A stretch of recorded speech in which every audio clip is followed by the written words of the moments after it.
बिस्मिल्लाहिर्रहमानिर्रहीम। अस्सलाम वालेकुम नाज़रीन, मैं हूँ मोग़ीज़ सलीम। नाज़रीन, इमरान ख़ान साहब ने अपोजिशन से डायलॉग की बात की है और साथ में ही ये वाज़े तौर पर कहा है कि मैं NRO नहीं दूँगा, यानी कि करप्शन के केसेस, करप्शन पर समझौता नहीं होगा और ना ही इनको करप्शन के ऊपर माफ़ किया जाएगा। अगर मैं उन्होंने कहा कि आज इनको NRO दे दूं या करप्शन के केसेस बंद कर दूं या फिर नैब में तरमीम कर दूं तो मैं आराम से 5 साल गुजार सकता हूं, मुझे कोई मसला ही नहीं है। यानी कि एक शख्स के लिए 2 रास्ते सामने मौजूद हैं, एक कांटों वाला है और एक फूलों वाला। लेकिन जो कांटों वाला रास्ता है वो इमरान ख़ान साहब ने इसलिए चूज़ किया है कि उसके बाद आसानियां हैं, उसके बाद मुल्क की सिमत जो है वो दुरुस्त होनी है। लेकिन ये जो फूलों वाला रास्ता है ये आपको सीधा जो है जन्नत तक तो नहीं लेके जाएगा, दोज़ख तक लेके जाएगा। मैं एक बात कर रहा हूँ, अब देखें कि जनाब ये बातें इमरान ख़ान साहब ने जब की कल सियालकोट में, उसके बाद जो PDM के हामी और वजीफ़ा खोर सहाफ़ी हैं उनमें जो है एक उम्मीद की किरण भी पैदा हुई। और क्योंकि एक पूरा बयानिया जो वो बना रहे थे वो ख़ुद ही अपोजिशन ने या PDM कह लें कि उन्होंने अपने ही हाथों से उसे जो है उसका गला घोंट दिया। और ये जो एक हाइप क्रिएट करके बैठे थे कि 8 दिसंबर को जो है बहुत बड़ा धमाका होने वाला है, और मरीम नवाज़ की जो है बातों को भी बहुत ज़्यादा नोट कर रहे थे कि मरीम ने कह दिया है कि 8 दिसंबर को आर या पार होगा। लेकिन जो कहते हैं ना कि खोदा पहाड़ निकला चूहा हुआ, वो भी मरा हुआ। तो 8 दिसंबर जो गुजर गया उसके बाद फिर एक मीटिंग बुलाई गई दोबारा से, ताकि मामलात जो हैं वो हाथ से निकलते हुए दिखाई दिए PDM को। बिलावल गए, मरीम गए, वो दोबारा से जो है मीडिया में आके हाइप क्रिएट करनी पड़ी। लेकिन फिर भी वो जो लोग चाह रहे थे कि ये कुछ करें, बड़ा करें, कोई बड़ा ऐलान करें, जो सहाफ़ियों ने लोगों को सब्ज़ बाग दिखाए हुए थे, लेकिन वो भी ना दिख सके। अब मैं पहले एक एक करके जो है आपकी तरफ चलता हूँ कि एक तो मौलाना ने इस वक्त जो अपनी शिकस्त कैसे तस्लीम की है, और जो एक ख़बर मैंने आपको दी थी कि इस फजल रहमान के पीछे बैरूनी फंडिंग है या PDM की तमाम जमातों के पीछे बैरूनी फंडिंग है, उसके ऊपर एक वफाकी वज़ीर ने जो है उसके ऊपर जो है वो तस्दीक की है कि वाकई इंकशाफ हुआ है कि इनको बैरूनी फंडिंग मिल रही है। साथ में ही हम बात करेंगे कि जो फजल रहमान और ये जो इनका गैंग है, डकैत गैंग है, ये अब तक वो क्यों नहीं धमाका कर सके जो करना चाहिए था। और साथ में ही जो इमरान ख़ान साहब ने डायलॉग की बात की है उसकी वजह क्या है, उसमें हकीकत क्या है, और एक जो वजीफ़ा खोर सहाफ़ी हैं वो क्या लोगों में तासुर दे रहे हैं और वो क्या इमरान ख़ान साहब की बात को समझ रहे हैं। पहली बात कर लेते हैं कि इमरान ख़ान साहब ने डायलॉग की बात की, ठीक है, डायलॉग की बात की। इमरान ख़ान साहब ने पहली बार डायलॉग की बात नहीं की, लेकिन इन्होंने इसको ये तासुर देने की कोशिश की वजीफ़ा खोरों ने कि जनाब इमरान ख़ान साहब ने तो हार मान ली है। अच्छा भाई, बड़ी बात है, इमरान ख़ान साहब ने हार मान ली है।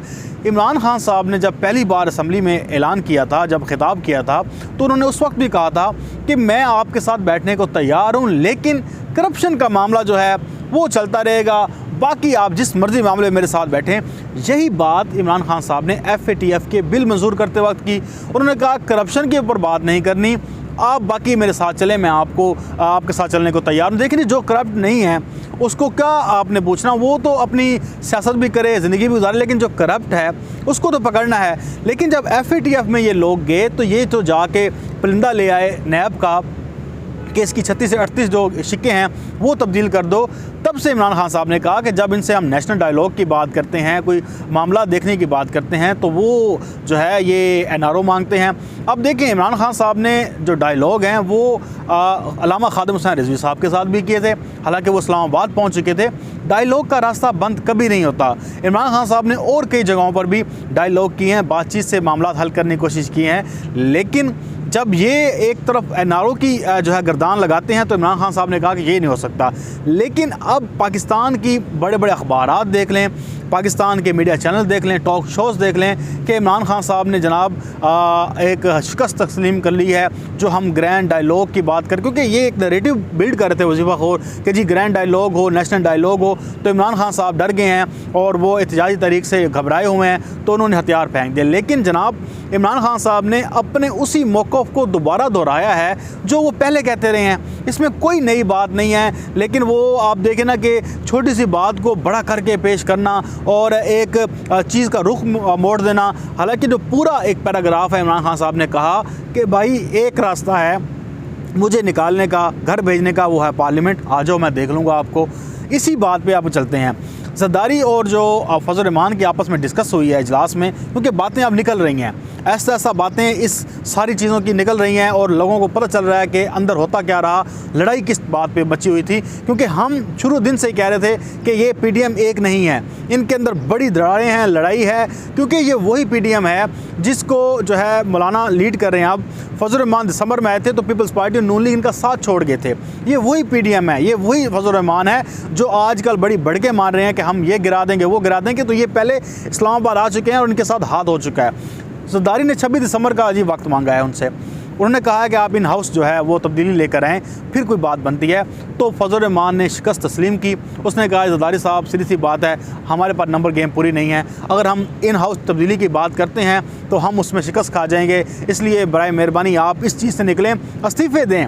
क्योंकि फजल रहमान के पास तो कोई सीट नहीं है, ना ही कोई उनके पास हुकूमत है। ज़रदारी ने कहा कि नहीं भाईजान 26 दिसंबर तक मुझे टाइम दें, यानी कि एक लॉलीपॉप। अब यही शिकस्त तस्लीम करने के बाद स्टीयरिंग कमेटी का इजलास होता है।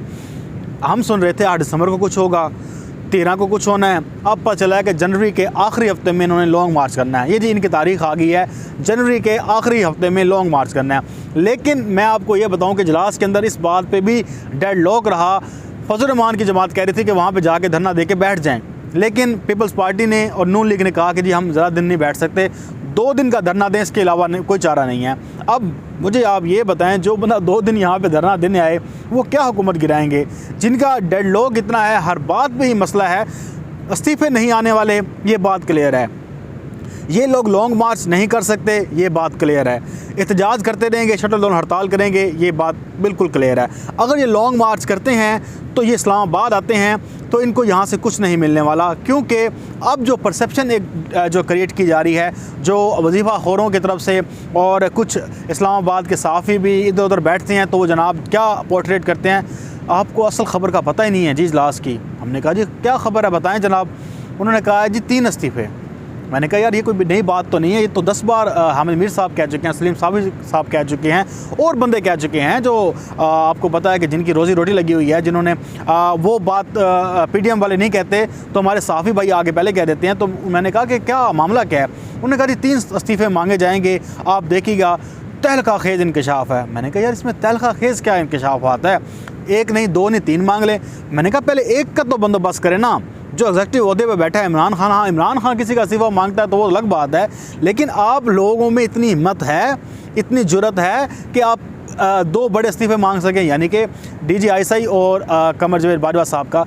यही बात जनाब, यही बात दिसंबर में दोहराई गई थी गुज़िश्ता साल जब फजल रहमान आया था कि 1 नहीं 3 इस्तीफ़े देंगे। ये जो चीज़ें हैं ये हम नज़र आती हैं कि किस तरह से लोग जो हैं इनकी बातों पर खेलते हैं, आगे इनका नज़रिया डाइवर्ट करते हैं। अब देखें लोग एजुकेट हो चुके हैं, लोगों को पता चल चुका है कि सही क्या है गलत क्या है। लोग इस चीज़ को जानते हैं कि यार ये सहाफ़ी न्यूट्रल है या ये सहाफ़ी सही है या गलत है। बिल्कुल ये बात अब क्लियर हो चुकी है, अब बताने की ज़रूरत नहीं है। क्योंकि जो एक एजुकेशन जो लोगों को मिल चुकी है इस सोशल मीडिया की वजह से, अब वो बात करते हुए कतराते हैं, लेकिन फिर भी अपना जो है वो रोज़ी रोटी पूरी करने के लिए, अपनी एक उनके साथ सिंपैथी दिखाने के लिए बातें कर जाते हैं। अब मैंने जैसे बात की कि इनको जो एक फंडिंग है जनाब, फंडिंग पहले बात की थी कि एक तो ताजर जो बरादरी इनके साथ है उन्हें इन्होंने लालच दी हुई है कि जो आपके टैक्सेस वगैरह हैं वो आपको माफ़ कर दिए जाएंगे, रिलीफ दिया जाएगा, और भी बहुत सारी चीज़ें हैं। साथ में अब शीरी मज़ारी हैं वफाकी वज़ीर इंसानी हकूक़ की, उन्होंने कहा है कि जी हम तक इतलात पहुँची हैं कि इनको बैरूनी फ़ंडिंग हो रही है और इसका इंकशाफ हुआ है, और ये मामला वज़ारत दाखिला देख रही है। बहुत जल्द जो है जब हमारे पास मुकम्मल शवाहिद आ जाएंगे हम इसके ऊपर एक्शन भी करेंगे और इसको कौम के सामने लेकर भी आएंगे। तो एक तो ये बात क्लियर है कि पाकिस्तान के ऊपर 3 ममालिक का प्रेशर है। साथ में ही पाकिस्तान की इमरान खान साहब कह चुके हैं कि इनके पीछे कोई बैरूनी मुल्क हो सकता है। तो ये सारी चीज़ें एक दूसरे के साथ लिंक कर रही हैं, कनेक्टेड हैं। लेकिन साथ में इमरान खान साहब ये भी बात कह चुके थे कि ये लोग इतनी बारीक वारदात डालते हैं कि इनको पकड़ना, इनकी चीज़ें देखना बहुत मुश्किल हो जाता है, या अदालत में उसको चैलेंज करना या इनको सज़ा दिलवाना अलग होता है। लेकिन एजेंसियों के पास अब रिपोर्ट्स होती हैं, ये बात क्लियर है। अब आ जाते हैं कि इस सारे जो है इस सारी रामलीला की कहानी क्या है। अब जनाब चल रहे हैं सारे मामला जो 13 दिसंबर तक नून लीग, पीपल्स पार्टी और फजल रहमान ने PTM ने ये तय किया है कि भाई आप लोग ज़्यादा पैनिक क्रिएट ना करें, इतने उड़ते हुए तीर ना लें कि जनाब ये सारा कुछ हमारे गले पड़ जाए। अब इस सारा फोकस करें 13 दिसंबर के जलसे पर। हम 13 दिसंबर के जलसे को कामयाब बनाना चाहते थे, एक हाइप क्रिएट करना चाहते थे जो हमने मुल्तान में करना चाहिए। हमने सब कुछ लगा दिया लॉन्ग मार्च और इस्तीफ़ों की तरफ। अब कोई गुफ्तगू नहीं कर रहा 13 दिसंबर के जलसे के हवाले से। तो कोशिश की गई कि अपने जो है कुछ कार्ड्स छुपा के रखें, 13 दिसंबर को ऐलान करेंगे ताकि लोगों में एक हाइप क्रिएट बनी रहे, लोग इंतज़ार में रहें कि क्या होने वाला है। तो जनाब एक तो इमरान खान साहब की ये कामयाबी है कि एक तो ये ख़ुद अपनी बातों से एक्सपोज हुए, दूसरा जो 13 दिसंबर के हवाले से एक जो इन्होंने हाइप बनानी थी, जो बड़ा जलसा करना था, वहाँ पे ऐलानात होने थे, वो सारा कुछ जो है मलिया मेट हो गया है। अब इन्होंने क्या किया, स्ट्रेटजी बनाई है जनाब, हम क्या करें कि 13 दिसंबर को फोकस करें। जहाँ भी मीडिया टॉक्स की जाए वहाँ पे ये कहा जाए कि 13 दिसंबर का जलसा कामयाब होगा, हम जलसा करके रहेंगे। तो भाई करें, आपको रोका किसी नहीं है, ना ही आपको कोई रोकेगा। लेकिन इमरान खान साहब की वही बात है कि जो आपको असिस्ट करेगा उसके खिलाफ मुकदमात होंगे, और यही नून लीग पीपल्स पार्टी अपने दौर में करती रही है। तो बहरहाल इस वक्त ये सिनेरियो है, ये चीज़ें चल रही हैं, ये मामलात हैं। लेकिन बात वही है कि 5 साल तक इमरान खान की हुकूमत को इस वक्त हिलाना अब PTM की बस की बात नहीं है। ये जितने इन्होंने कार्ड खेलने थे वो खेल दिए, आखिरी पत्ते तक शो कर दिए हैं। लोगों को पता चल गया है कि इनके पल्ले कुछ नहीं है सिवाय बातों के, सिवाय ड्रामों के, झूठ बोलने के। और उन साफ़ियों की भी समझ आ गई है जो उनके पीछे लगे हुए थे और बहुत बड़ा इनकलाब लेकर आने वाले थे कि जनाब ये तो सारी मतवजगी है, जो हमने बातें की थी लोग तो हमें झूठा कह रहे हैं, हमारी बात सुनने को तैयार नहीं है। तो ये एक क्रक्स है, ये सारी बात है। बहरहाल आपके साथ फिर एक नई वीडियो में मुलाकात होगी, तब तक के लिए इजाज़त, अपना बहुत सारा ख्याल रखिएगा। अल्लाह हाफिज़। पाकिस्तान जिंदाबाद।